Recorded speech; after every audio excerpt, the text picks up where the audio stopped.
Thank you. I'm going to start off by taking a photograph of you guys. Everyone look your best. It's tried for 40 years, it didn't work. There we go. No, it's fantastic. It's fantastic to come to an event that's not in London, so thank you for organising this. It's something to do with if they use the mic downstairs at the same time, I've no idea. But no, it is good to get outside of the bubble of Westminster because we do get stuck down there quite a bit. And even at GB News, we say the GB News, we try to get up and about in the country, but it's difficult. Just getting a camera crew to come up to Manchester is hard work, so it's good to have things like this going on. Where to start? Well, today, I don't know if I've got cancelled yet or not. I've had different people ringing me all day, different bosses from different areas of my life, worried because I tweeted an article that I wrote this morning about Enoch Powell. Is it not loud enough? Okay. Yes. Because we had the ONS data released yesterday, the census data finally came out, and I've been predicting this for a while, but we knew what was going to happen. That Christianity and Brits and whites in general are now declining in numbers. They're the only demographics that are declining in this country. Every other demographic is increasing. Now, I'm not saying if that's a good thing or a bad thing, I'm just saying that we predicted it, we saw it coming, and what we're seeing as a result is people are celebrating what they're calling diversity. And of course, diversity in this context literally just means fewer white people, fewer British people, and fewer Christians in this country. I think to celebrate that is actually racist. I think the idea that we should celebrate that there are fewer Brits in Britain and fewer Christians in a Christian country is probably a bad thing. Now that's not to suggest that we can't have a mixture of people. I'm sure there are many people that would argue that immigration is a good thing. Of course, there are many people that would argue otherwise. I'm not arguing either way. All I'm saying is that we would expect the host nation to be the majority at all times. And now we have London, Manchester, and Birmingham, I believe, where Brits are in the minority. That's astounding. That's incredible. It blows my mind that we've got to that point because people have been saying it's going to happen for a long time. But just raising that point gets you painted as a racist, which is exactly why I spoke about this topic through Enoch Powell's speech. Because he's probably one of the first people to get cancelled before there even was a cancel culture. He made a speech, the Birmingham speech, that people have come to know as the Rivers of Blood, in which he just said, in a nation, whether you are pro-immigration or against immigration, people coming to a country should be expected to take on board the values, the culture, and the beliefs of that country. I don't think that's controversial, but people painted him as a racist on purpose to shut down the conversation. And why I find that fascinating is because ever since then, just to mention his name gets people's hackles up. People are straight away on the defensive. Why do we talk about this racist? They won't even look at the words or read the words that he said. The only reason I find it fascinating is because we see it's so prevalent today. That methodology has not changed one bit. And so I tried to dig into why this is the case, and is it just an accident? Is it just that people think that being against immigration is racist? Or is it that they've been programmed and indoctrinated? And we found that when Tony Blair came to power, he had a very explicit agenda to increase immigration, mass immigration, for a couple of purposes. One is always the case of cheap foreign labour, which I think is abhorrent. I think it's terrible to abuse people in the way that you're exploiting them for their cheap labour, but also it's not good for Brits if you're pricing people out of their own jobs. So one of them was for cheap foreign labour. The other reason that Tony Blair's government wanted to increase immigration was, and I quote him, to rub the right's faces in it. I think that's another wicked excuse to have any policy, to rub our faces in it. And his whole premise was, if we paint the right as racist, then we cannot argue against our policy. And of course it worked, and they've been doing it ever since. Which is why I talk about it all along, and this is why I got so heavily involved in the Brexit campaign, why I was a campaigner for Vote Leave, because I have a slight privilege, not always these days, but I have historically had a slight privilege in that people don't always assume that I'm racist because I have bright skin, I have brown skin rather. So I'm able to at least start the conversation that a lot of people are not able to have, just by saying, should we look at controlling our borders? Should we look at capping immigration? Should we look at controlling immigration and look at trying to import people with the skills and the talents that we need, but not having the floodgates left open? And of course, some of my white colleagues have stood up and said similar things and been cancelled straight away. So I have been privileged in that I'm able to have that conversation sometimes, or mostly. But even then, people say, well, but your family wouldn't even be here. You wouldn't even exist if it wasn't for immigration. And yeah, there's some truth in that. When my family came over here, well, my dad's side of the family came over here from Jamaica during the Windrush period, that was because this country needed people with the skills and talents that people in the Caribbean had. We needed nurses, railroad builders, manual labourers, and there just wasn't enough people in this country to fill those roles. It's not like what we have now. We have lots of people that are in the roles. At the time, there weren't people to take the roles. So people from the Commonwealth were invited to Great Britain, and the difference being that when my grandparents came over from Jamaica, they were happy to be here and they integrated. And they celebrated British culture. My grandma, I remember on her mantelpiece, had a little plate with Her Majesty the Queen's face on it. She was very proud to be coming from a Commonwealth nation to the motherland of the Commonwealth and to become part of Britain. Nowadays, I don't think that's always the case. Now I think a lot of people see that we have a welfare state in this country that people can come and take advantage of. And they know that if they enter the country illegally, they're more likely to get onto the benefit system than if they enter the country through the proper routes, which is why we have an increase in illegal immigration over the Channel, which is why we have an increase in the number of asylum claims, which are not genuine, although we do have a number of genuine claims too. And this is why we have an increase in crime. This is why we have, all the data is out there, but again, just covering this is skeptical. At the moment, the highest number of people crossing the Channel illegally are Albanians. And Albania is a safe country, not a war zone, looking to further their relations with the EU and NATO. And 2% of the male population of Albania has now immigrated to the UK. That's a massive demographic change in this country and in their country. Now, if there is a problem in Albania, I think we as a country that is privileged should help Albania fix whatever the problem is. I don't think it's appropriate to take all the healthy young men from Albania to the UK, because that leaves Albania in a mess if it is in a mess. But I don't think that's the case, because we're seeing, as a result of this, gang crime is on the increase, drug trafficking is on the increase, people smuggling is on the increase. And if you look at the largest demographic of prisoners in this country at the moment, it's Albanians. Now, I'm not saying that there's a blanket case here that all Albanians are bad. Of course I wouldn't say that. But I'm saying there is a significant correlation between the increase in illegal immigration from Albania and crime rates in this country. And it's not the first time we've seen this. If we look at Rochdale, Telford, Rotherham, Blackpool, any of these, absolutely, Oxford, we'll see that it's quite clear that there are communities that have come to the UK and not integrated, not taken on board British values, brought their own values, and it's to our own detriment. Because what we're seeing is that young white British girls are being exploited, gang raped, abused, sometimes even killed. And what we're seeing as a result is that our authorities, all the way to the top, are complicit in covering it up in the name of multicultural relations and diversity. And I think that's criminal, I think it's negligent, and I think it's the government's main job is to protect the borders and protect the security of the country. So they're not doing their main jobs.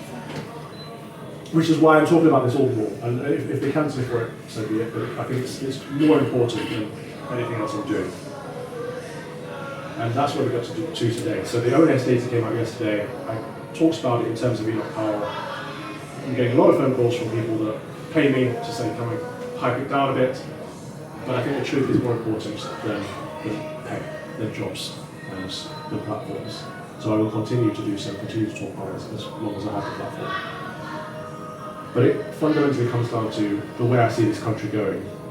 And I love this country, and I think a lot of people still love this country. But there's a metropolitan liberal elite. There's a subclass of people, mostly upper middle class white people, that do not love this country anymore, and don't love the people in this country. And they sneer at us, they look down their noses at us, and they see us as a problem. They see our history as a problem, they see our country as a problem, they see us as a people as a problem. And these are the same people that are celebrating this word diversity, celebrating the dilution of our culture, our values, our heritage. And I think they're one of the problems, but they're not the only problem. As I look around the country and I see what's going on in Westminster,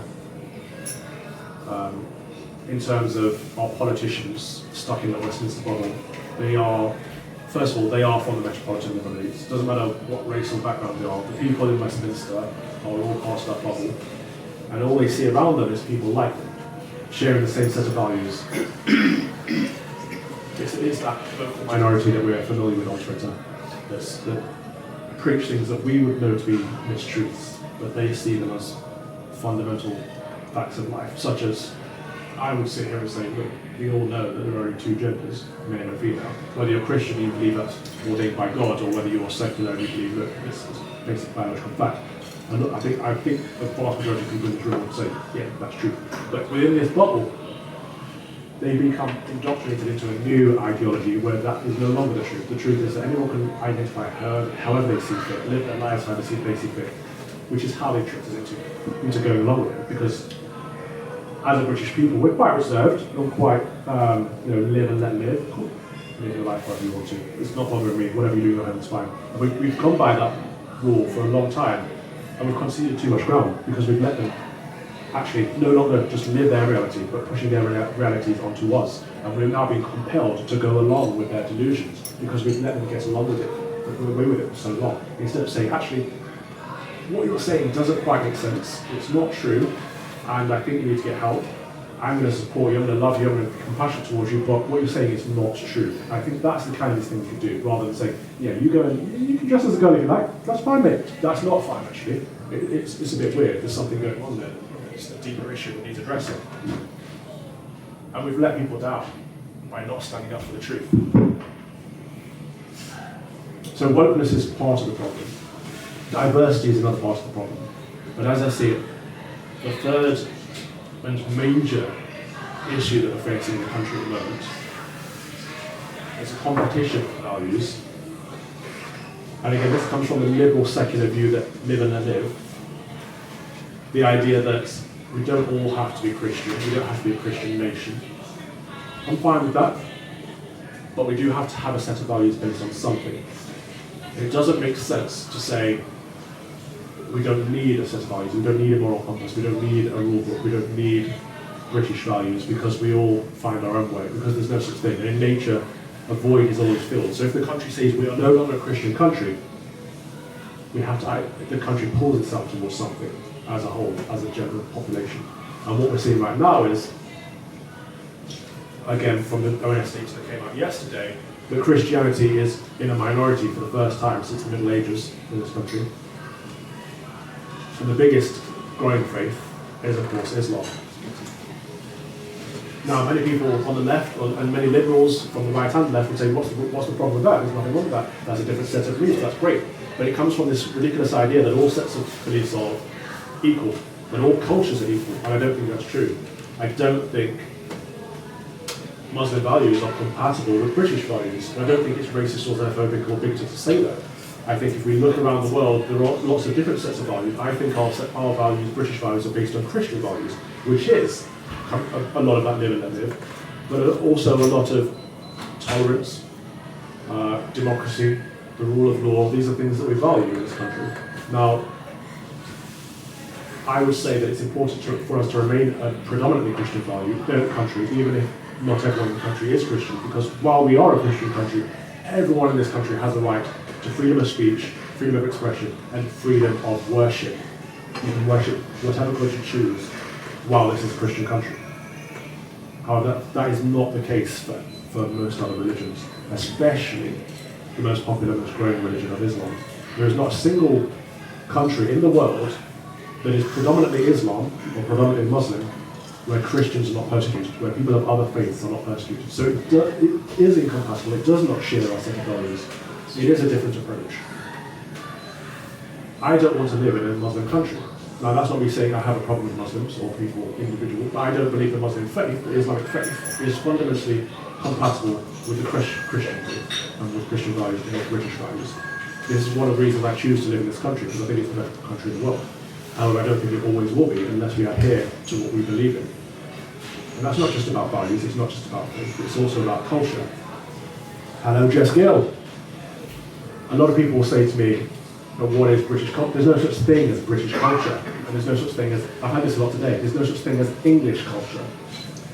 And again, it's the middle class, it's the upper middle class, mostly white metropolitan people that are self-denigrating, self-hating, and trying to paint us as a nowhere land. Of course there's an English culture. The English language is first and foremost a large part of English culture that we spread all around the world, for good and for bad, in their different methodologies. Christianity is another. We have the best literature in the world, the authorized version of the King James Bible, the Book of Common Prayer, and William Shakespeare are, I think, still the three most commonly read books in the world, in English, of course. Theatre, dance, Royal Ballet, music, Mozart, well, not necessarily English, but Science inventors. science, technology, the Industrial Revolution. Beer. So that's when we get to the tricky part. Because I always say beer, fish and chips, and they'll say, well, actually, beer was created in a monastery in Germany, and fish and chips are imported from. But that's missing the point. That's again the left liberals exposing their own prejudice and their own racism. Because I'm not saying that for something to be an English value or to be part of English culture, it has to be invented by an Englishman. I'm saying it's the things that we hold dear as a community, and it's the things that bring us together. We see the same on St. George's Day every year. He wasn't born in England, but so what? Why is that? It's not a problem for me. Is that a problem for you? Because that shows your prejudice once again. He is a uniting figure, a saint, our patron saint as a nation. And we have other patron saints, but we adhere to him, and we venerate him. And it's the same with fish and chips. Might not have started here, but that one should be sure it's a British dish and recognised as a British dish all around the world, and that's important to us. But they're always showing their hand. Their mask is always slipping. And I find, Lawrence Fox says this a lot, but they are the very thing they accuse you of. And whenever the left accuses you of racism, you can be sure within the next few words that come out of their mouth, they're going to show their own racism and their own prejudice. So that's the three main problems I see us facing at the moment: wokeness, diversity, and Islam. But the problem is I don't see anyone wanting to challenge those things, because the left has done a very good job, as I started out with in the case of diversity, painting anyone that opposes it as racist. Anyone that opposes wokeness is a bigot. Anyone that opposes Islam is xenophobic and racist, even though Islam is clearly not religion. So where do we go? Where do we go from here? How do we protect English culture and British culture? Even that terminology is problematic right now, because we saw in the results yesterday that people who identify as English has gone down tremendously to such a small minority, because we've been taught for the last 20, 30, even 40 years that actually it's not appropriate to say English or British. But there is a difference between English and British, and even that is important. We can be both, and some people say they're English, British, and European. I don't personally, but I'm fine with people saying that. But there's nothing wrong with saying we're English either.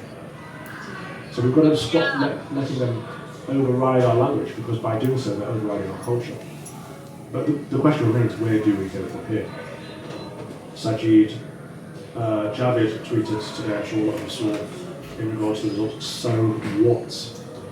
Trying to play the upper hand on Nigel Farage and make himself look virtuous, as they do with these virtual signals. But so what? Indeed, it is an important question. So what? Well, it's important to a lot of us. It's important to a lot of us that we are a Christian country, that we are English, and that these are basic facts that we've always known.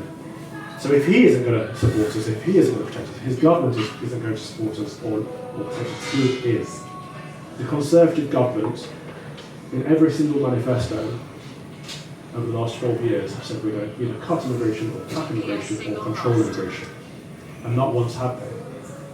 And they can sit there and blame the Labour Party all day, every day. And the Labour Party did start this mass immigration movement. But actually, Conservatives have done a lot worse. This last year we've had 1.1 immigrants coming to the UK. 300,000 people left the UK. So Brits going on to become expats. 600,000 people, Brits died last year.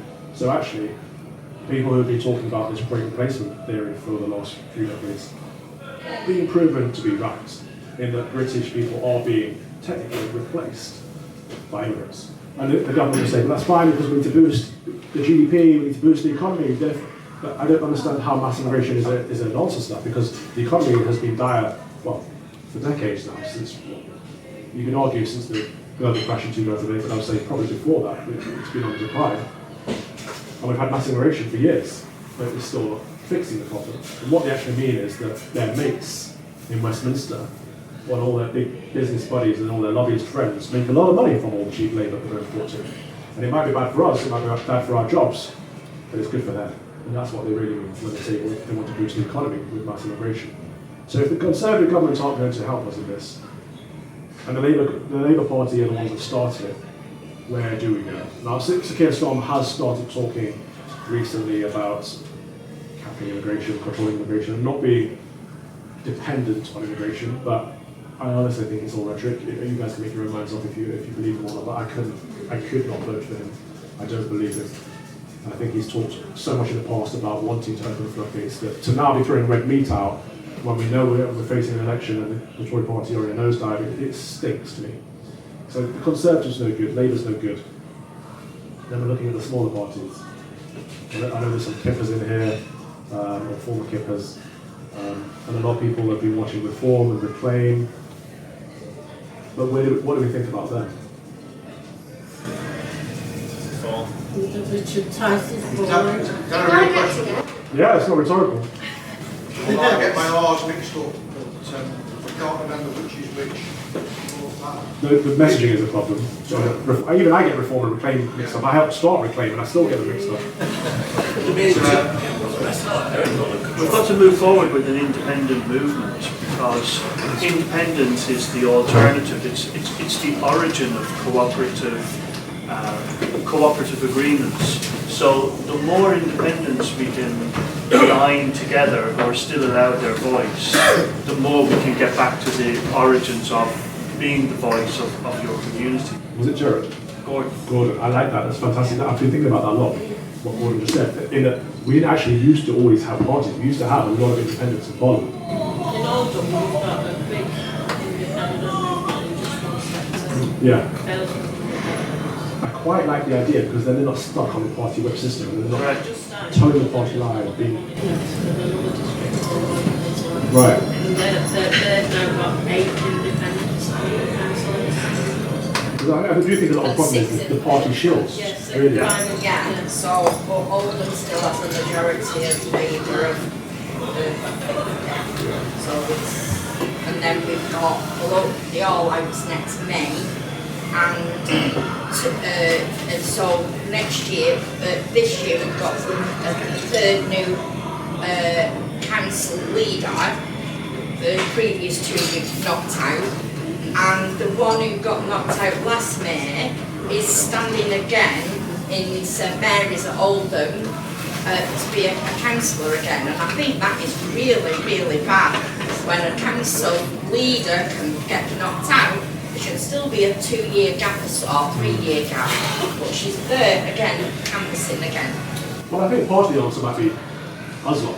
So people in this room standing up, standing for election, whether it's locally or nationally. We need more normal people and less of the politicians, less of the career politicians, the shills, the people that just want to be in Parliament, just want the paycheck and want the networking with the lobbyist friends. I'll come back and do some questions. Can I ask you a question? You've got from Jamaican descent. Same as me, I am as well. Well, both my parents were Jamaican. I was born in Manchester. Right? Tell me, do you get the same, do you ever think about the same thing that I think about, which is, right, given that everything's been turned around in terms of race, right, because back in Enoch Powell's day, they had a national front and everything, and all like that, I don't have to tell you about that. Now it's all turning around, right? What you get, what you're getting, and you just described it, you know. English people will be a minority, right? And Christian people will be a minority, right? And there's no White Lives Matter movement, right? And people are being cancelled, and people are being denied employment on the basis of being white, right? Now, you know, I live in this country. I've seen both sides of it. And I'm just wondering what you think about, I've always feared the backlash from white people, right? I've always feared that. How can I put it? I agree with absolutely everything you said and more. And more, right? But I just fear that. That feels like I'm gonna. Do you know what I mean? The pendulum will swing back the other way. It will be massive bad for everyone. You don't have to worry about your man. You're born in Manchester, you're a man. Well, there's two parts to that. Yeah, but you're a man. You're born in Manchester, you're a man. There's two parts to that. So the first part is that how I would define Englishness is pretty similar to how Enoch Powell would define Englishness, in that which is the country you would fight for. That's how you can decide if someone is truly English. I would fight for this country.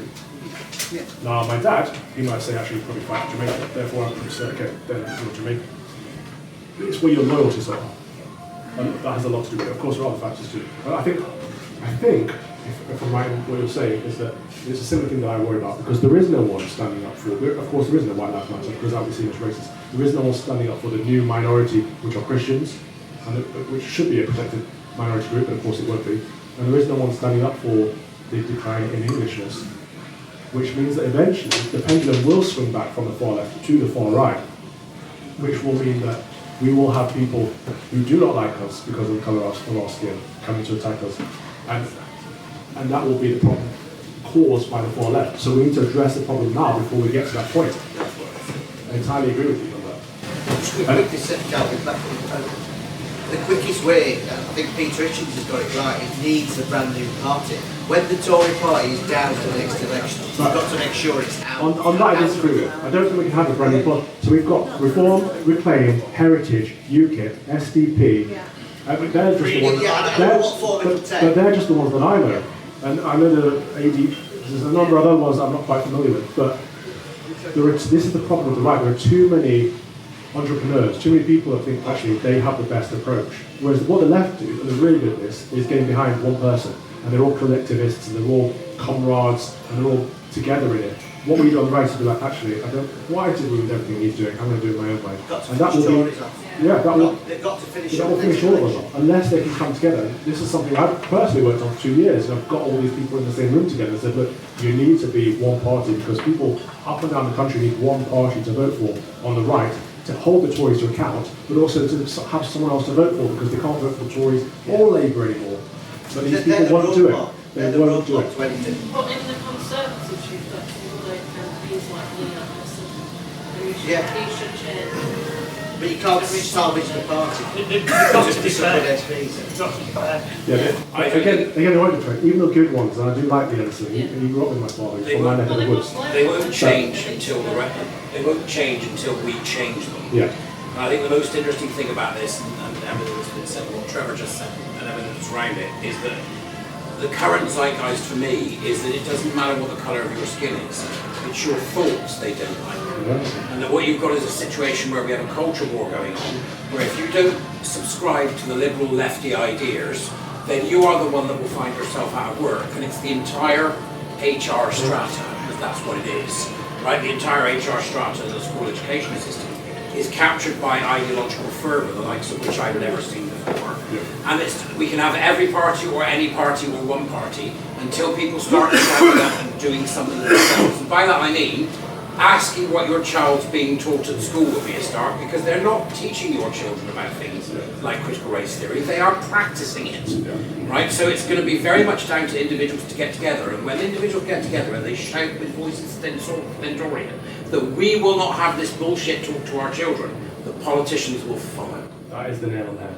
So I've just done a documentary with the New Culture Forum, all their heresies series, exposing justice, because for so long, obviously I used to be a teacher, for so long I've been saying, look, your kids are being indoctrinated, and everyone's like, oh, well, not mine, my kids can fine. My response was, well, how do you know?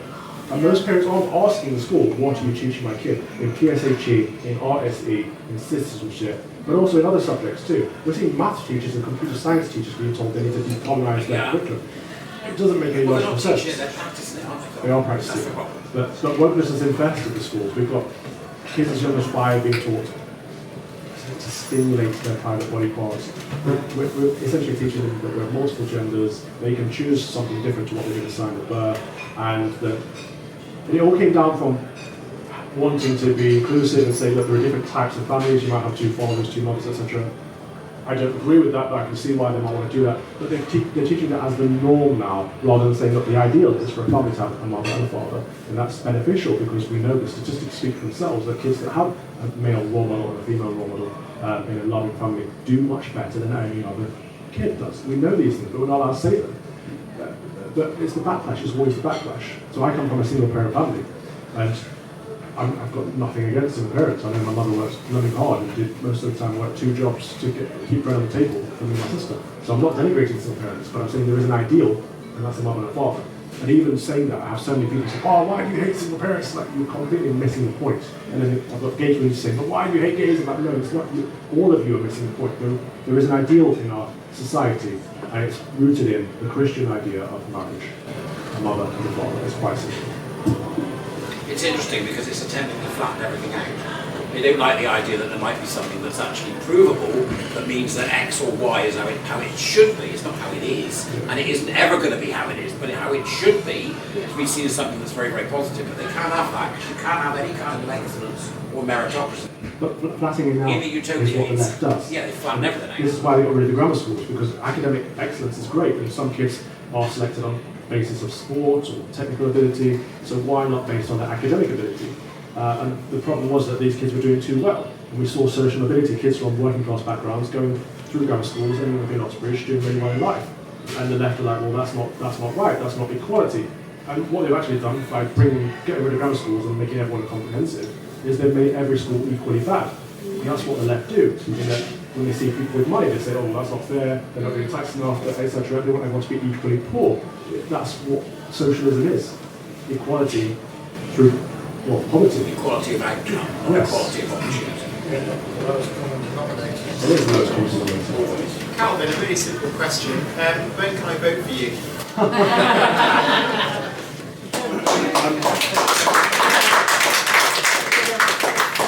You know what I like? Having an event that actually has alcohol, because we always get told off for drinking in the green room. I've never guessed you were drinking in the green room. Although I did see Nigel Farage stuttering one day, so I've just been out for a minute. And he gets on the camera, he's like, so professional, solid. Then he comes off of that and going back to the pub. How do you do that? Get on with Matt Stone. I don't very often see Mark Stein because he's usually based in Canada. He doesn't very often come over. When he does, he uses a different studio to us. I think he's fantastic. But to answer your question, I'm not a politician. Maybe in the future, so fingers crossed. I want you guys to stand. This is what I want to see. People who come to these kind of meetings. That's true. You can stand. All right, you guys stand first, and then I'll stand. 5 times have been humiliated. And I'll still stand again. But we still have to ask the question, what do we stand for, or who do we stand for? Do we stand as independents, do we stand as a collective? Well, the problem is the entire political system. I mean, it's designed to keep people like us out of it. I know you said Lee Anderson, somebody said earlier, the Ashfield MP, he was an ex-miner. I think he's managed to get through the radar and get in there, but he's one of many few. And the entire political system's been unchanged for 200 years. In my opinion, we've still got rotten boroughs. We need to do away with first past the post and get proportional representation for a start, and then you've got to focus on the House of Lords and get rid of them completely and make it an elected chamber. I don't know about getting rid of the House of Lords. I don't think another elected chamber would do us any good because the current elected chamber is awful. I don't want another one of those. The hereditary system works a lot better, but again, Tony Blair destroyed it, as it did most people touched. But first past the post, I have come to the conclusion it needs to change. It needs to change in some way. I don't know the alternative route, whether it's PR, AV, I don't know what would work best. But we're stuck in a two-party state, and we're stuck between Labour and Conservatives, and we vote for one so that we don't get the other. That's not good for anybody. Look, put this to bed, right? The only way you're going to change the electoral system is if you're in government, and you've got a government, and you've got a majority, then you can change the electoral system. Well, the Labour Party are still talking about it at the moment, so if we can persuade them that they need to put in their manifesto. You've got to work with what you've got. What we've got here is the first past the post system and the two-party system. That's what we've got, right? And just like in the Brexit campaign, when UKIP was first up and running, that was enough to make the difference. Insofar as it pressured one of the main parties, the Tories, right, to come out for or against it, right, and sacrifice their risk their electoral base. Right? That's what UKIP did. That's what it was for. And I believe we can do that again, only on a different basis. Right? But there's got to, so it's not a question of changing the electoral system. What you do when you've got power. Right? That's not one. We're getting hard When you've got an 80-seat majority. Yeah, exactly. To get a vehicle. And what have they done with it? But look at what UKIP did. UKIP got, how many million votes was it? 4 million. 12% of the vote share. 4 million. But at best, they had one MP in Parliament. It's too difficult to break through that system. We get more than that on anti-woke. We get more than that on against net zero, for example. 1 or 2 or 3 issues like that, and you've got millions and millions of votes. Yeah, if you get your hands spread together, out, that's the problem. It's the silent majority. When they stand up, there's a lot of us. We are many apathy. They will step up when the time comes. We'll just have to have the opportunity to put their vote down. But we need somebody to stand up. It's not Richard Tice. Leadership, yeah. Oh, Nigel Farage keeps flirting with the idea, so... Nigel.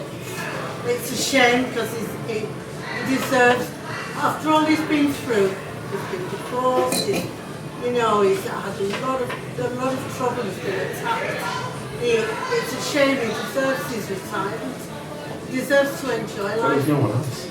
I know there is nobody, he is the boss. Some people have chosen. I think what's going to make the difference, it's got to be from the bottom up. It's not going to be from the top down.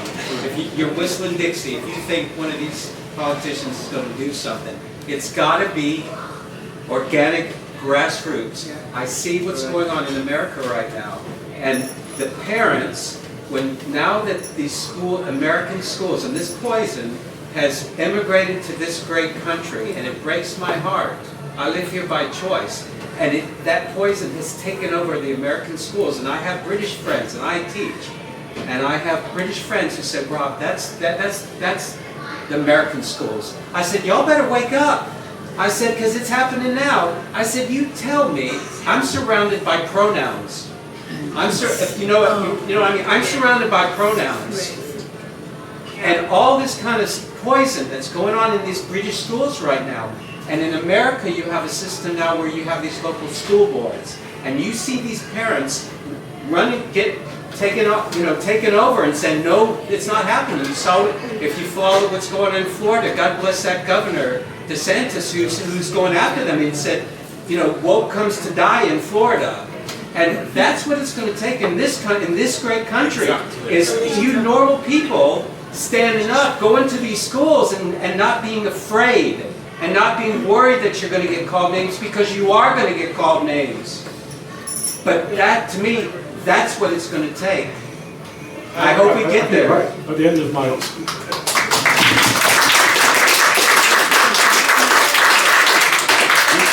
At the end of my documentary, I said, what can the parents do? It's stand as a governor, join the school governing body. We don't have the boards that they have in America, but at least we can be on the school governing body and dictate what the curriculum is, because they are infiltrating the curriculum. Stonewall, Mermaids... Yeah, before you do that, you've just got to stand up and speak your mind. Yeah. It's even more. They're going to call us names anyway, you're right. We might as well do it. Well, is it formally question time, or do I need to wait a little longer? That's what sound like a question to me. Thank you for that question. The second question, it seems like from a lot of things that I've been reading, the term multiculturalism is painted as this wonderful thing. Whereas in practice, it seems like one of those things, especially given the stuff we were talking about at the start with regards to traditional Muslim values, contrasting with traditional British values, traditional Christian values, all those sorts of things. There are some, I can't remember off the top of my head now, but some fellow conservative commentators have said things like, look, it's just a bit of a pipe dream. These ideas, if you believe in them enough, are just not mutually compatible. And as such, you're going to have to accept that we are going to have a large influx of people from different cultures and communities, good or bad. I'm not saying it's a good or a bad thing. You might just have to accept that you're not going to get the integration that you might pay through the nose for. I'm just wondering if you think that that's a realistic assessment of the situation. No, or if there is a way of getting people from different communities, like strict devout Muslim communities to integrate into, obviously it happens sometimes, but I mean on a wider basis. Yeah, it's positives. First of all, I don't think multiculturalism works. I don't think you can have multiple cultures in a country. You have to have a predominant culture. You can take on board elements of other cultures like food and dress and music, but when it comes to values, you have to have one primary set of values. But of course, you can put policy in place for that. You can say, look, for the next 5 years, we are only going to take on board immigrants from Christian countries or with Christian values. You can say, if you're moving to the UK, you have to have a proficiency in the English language. You can put major roadblocks in the way if you want to. The problem is there's no will, there's no appetite for that amongst our parliamentarians. I mean, a lot of the immigration policies, so it's a side point connected, is, so it's a slight anecdote. In 2011, when I was 21, 22, I lived in Canada, and I loved it so much in Toronto, and I thought I'd love to stay here. And I had a look down the criteria, and I thought I went to university in the UK, I've done a maths degree, I'm probably going to be, you know, like somewhat in demand. And then I had a look, and it's like, no chance. Because I didn't do, first of all, you need masters, PhD, that sort of thing, or to be working in those industries where they need people working. Fast forward to now, I'm doing a PhD, I've got a master's. Just out of interest, the other day I had a look because Canada have just announced that they're going to bring in $500,000 a year for the next 4 years or something like that. Immigrants, did anyone else read that? Yes, that's something right. Like that, yeah. That's right. It is. Massive numbers, even relative to the UK. A massive proportion of their country, their population, are immigrants. And I remember thinking, surely now I've got a chance. And once again, it's all a very strict points-based system. And it just feels like I've not met every immigrant that's come to the UK legally or illegally. But are the rules literally just because the Australians, the Canadians, the Americans have no bones about these quotas and these strict tests that you have to pass in order to get in? Especially the Australians, they really don't. Is it just a case of, for whatever reason, we're too afraid of being called racist, this, that, the other, that we just don't bother imposing them? There is some of that, but also you're playing by the rules. A lot of people don't play by the rules. We saw a similar thing in America. They said, I'm not a strong swimmer. But in America, they said the 11 million illegal immigrants they've got over there should be made legal instantly. They should be given citizenship so that they can work. Again, it's all about cheap labour. But it's difficult to get in there. If we wanted to apply to go live in America, it would be almost impossible. But the 11 million people that got there illegally, it's fine. It's the same here. The people that enter this country properly have a challenging process. They've got to pay lots of money to be able to stay here and work. People who enter illegally get away with it for nothing. So what we need to do is police the borders properly. And we could do, but we have a different relationship with the law in that we take the law very seriously over here, including international law and European law. Other countries don't necessarily take the law that literally, which is why countries like Australia get away with their offshoring and not letting anyone reach their island, for example. We could do the same thing, but we won't, because it's just the way that we operate our parliament. Again, it would take a change in governance, it would take a change in leadership.